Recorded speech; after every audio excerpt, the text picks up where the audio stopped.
بسم اللہ الرحمن الرحیم۔ ایک بہت بڑے عالم دین ایک بزرگ کے پاس ملنے کے لیے گئے۔ دوپہر کے کھانے کا وقت تھا، دسترخوان لگایا گیا اور مل کر کھانا کھایا۔ کھانا کھانے کے بعد دسترخوان سمیٹنے کا وقت ہوا تو اس عالم دین نے کہا کہ حضرت دسترخوان میں صاف کر دیتا ہوں۔ بزرگ فرمانے لگے کہ کیا تم نے کسی سے دسترخوان سمیٹنا سیکھا ہے؟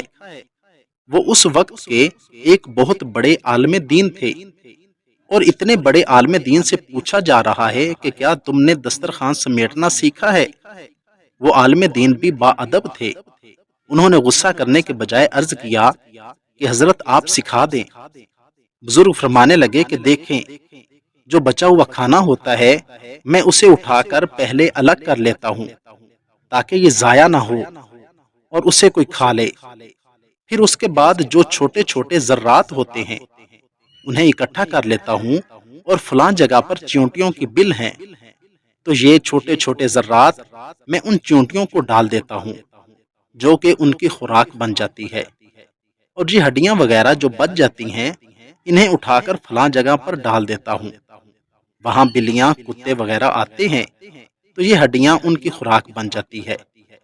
یہ جو آم آپ نے کھائے ہیں اس کی گٹلیاں اکٹھی کر کے فلاں جگہ پر چھوڑ آتا ہوں، اور جب یہ گٹلیاں خشک ہو جاتی ہیں تو اس محلے کے بچے انہیں اٹھا لیتے ہیں اور ان سے کھیلتے ہیں تو ان کا دل بھی خوش ہو جاتا ہے کہ ہمیں کھیلنے کے لیے کوئی چیز مل گئی ہے۔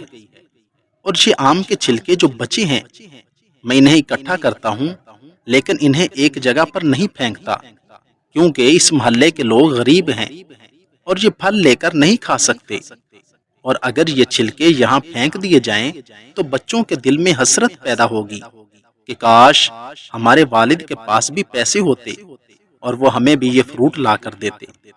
اس وجہ سے یہ چھلکے میں یہاں اکٹھے نہیں پھینکتا بلکہ میں ان چھلکوں کو 10-10 قدم کے فاصلے پر ایک ایک چھلکا پھینکتا ہوں تاکہ اس محلے میں کسی کو محسوس بھی نہ ہو کہ یہاں کسی نے آم کھائے بھی ہیں یا نہیں۔ یہ ہوتے ہیں اللہ کے ولی کہ دوسرے لوگوں کو اتنی سی تکلیف دینا بھی گوارا نہیں کرتے، اور آج آپ اندازہ لگائیں کہ ہم کس قدر خوش ہو کر لوگوں کو دکھا دکھا کر چیزیں کھاتے ہیں، بلکہ یہ حرکت جان بوجھ کر کرتے ہیں تاکہ لوگ سمجھیں کہ ہم بہت امیر ہیں۔ لیکن جن صاحب کا واقعہ بیان کیا وہ کوئی معمولی نہ تھے بلکہ اس ملک کے بہت بڑے عالم دین تھے، اور دنیا انہیں مفتی اعظم پاکستان مفتی محمد شفیع رحمۃ اللہ علیہ کے نام سے پہچانتی ہے۔ اور وہ جس بزرگ کے پاس تشریف لائے تھے دنیا انہیں میاں اصغر حسین رحمۃ اللہ علیہ کے نام سے پہچانتی ہے۔ اللہ تعالی ہمیں اپنے اکابرین کے نقش قدم پر چلنے کی توفیق عطا فرمائے، آمین ثم آمین۔ اگر آپ کو میری یہ ویڈیو اچھی لگی ہو تو ویڈیو کو لائک، چینل کو سبسکرائب اور ساتھ دیے گئے بیل آئیکن کے بٹن کو ضرور دبا دیں تاکہ میری آنے والی ہر ویڈیو آسانی کے ساتھ سب سے پہلے آپ تک پہنچ سکے۔ شکریہ، والسلام۔